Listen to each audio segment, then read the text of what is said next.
Welcome to Age of Invention, a short series of films by Merton Heritage Service to highlight the work of Merton's scientific and technological pioneers. This film is about ear, nose and throat specialist Joseph Toynbee. Joseph was one of 15 children born to a prosperous Lincolnshire landowner and farmer, George Toynbee. He was educated privately and then at King's Lynn Grammar School in Norfolk. By the age of 17, he was determined to become a doctor and moved to London, where he trained as a surgeon, working initially at the Westminster General Dispensary in Gerrard Street. Here he helped to improve conditions for the Soho poor. He specialised in ear, nose and throat diseases, and by 1851 he was running the first specialist unit at St Mary's Hospital, Paddington.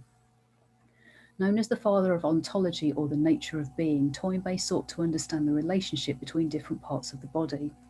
He was the first to link cracking and popping sounds in the inner ear with the build-up of pressure, and discovered that by pinching the nose and swallowing, he could open the eustachian tubes to relieve this condition. This action is still known by scientists today as the Toynbee manoeuvre.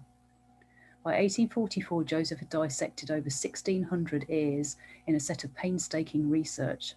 He was the first to identify that fusing of bones or swelling in the inner ear was a cause of deafness. He also researched the cause and treatment of tinnitus, a condition that he himself suffered from. By 1854, he moved from Buckinghamshire to Wimbledon, where he set up Beech Holm, now 49 Parkside in Wimbledon, as his family home. This was built on land formerly owned by Earl Spencer. Toynbee would rise early each day and often wrote his medical lecture notes in bed. He spent much time with his beloved family, which included 9 children, 4 ponies, dogs, rabbits, a tortoise, pet doves, and even a pet jay. He encouraged his children to explore the wonders of nature, from botany and geology to electricity and magnetism, often helping them to conduct small experiments.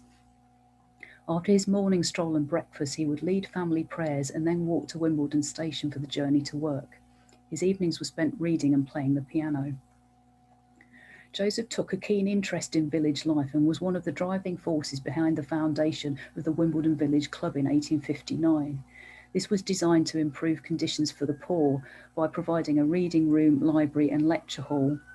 He also pushed for the creation of a local museum and was one of a number of eminent residents to fight to preserve Wimbledon Common from enclosure by Earl Spencer.